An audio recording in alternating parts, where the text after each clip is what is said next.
শুধু দর্শক শ্রোতা মণ্ডলী, এখন আমরা যে জায়গাটা দাঁড়িয়ে রয়েছি এটা হলো সিরাজগঞ্জ জেলার কাজীপুর উপজেলার সোহাগীপাড়া নামক একটা জায়গায়।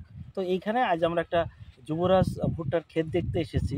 এই উনি যে জমিতে ভুট্টাটা লাগিয়েছেন এটা হলো 50% জমিতে উনি আমাদের যুবরাজ ভুট্টাটা লাগিয়েছেন। তো আমরা যদি যুবরাজ ভুট্টাটা দেখি যে এই ভুট্টা কেন বাজারে সব থেকে জনপ্রিয় জাত, এটা হলো এর বড় যে বৈশিষ্ট্য সেটা হলো এটা সব থেকে আগাম।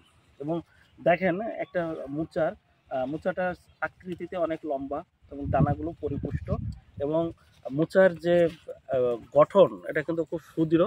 এবং আমরা যদি মোচার ভিতরটা ভেঙে দেখি তাহলে এর শ্বাসটা বা রেকিসটা অত্যন্ত চিকন এবং দেখেন প্রতিটা দানা হলো উজ্জ্বল কমলা বর্ণের এবং দানাগুলো ছাড়াতে খুবই আরামদায়ক। পাশাপাশি এর র্যাকিস বা শ্বাসটা চিকন হওয়ার কারণে এর ফলনটাও কিন্তু বেশি হয়। তো আমরা সাধারণত এই যে জমিতে আজকে এই ভুট্টাটা দেখতে এসেছি, তো উনি আশাবাদী যে এই জমি থেকে উনি প্রতি শতাংশে প্রায় 60 থেকে 65 কেজি করে ভুট্টা পাবেন। তো আমার সাথে কয়েকজন কৃষক ভাইরা রয়েছে, তো আমরা যদি তাদের কাছ থেকে একটু মতামত নিই। ভাই, যদি আপনি আপনার নামটা একটু বলতেন।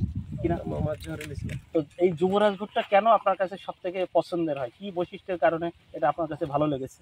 এটা আপনার ফলন বেশি হয়, এটা দামও ভালো, বেশি দাম, ফলনও বেশি ভালো হয়, দামটা ভালো, ভুট্টাটা আগাম। পাশাপাশি আমাদের সাথে এক ইয়াং স্মার্ট এক ভাই আছেন, যদি উনি বলতেন ভাই আপনার কাছে কেন যুবরাজ ভুট্টাটা বেশি পছন্দের মনে হয়েছে? এই ভুট্টাটার বৈশিষ্ট্য খুবই গুণগত মানে ভালো এবং এটা আগাম আসে এবং এর মানে কলাটা চিকন, ভুট্টার আকৃতি বড় এবং ভুট্টার ফলন বেশি।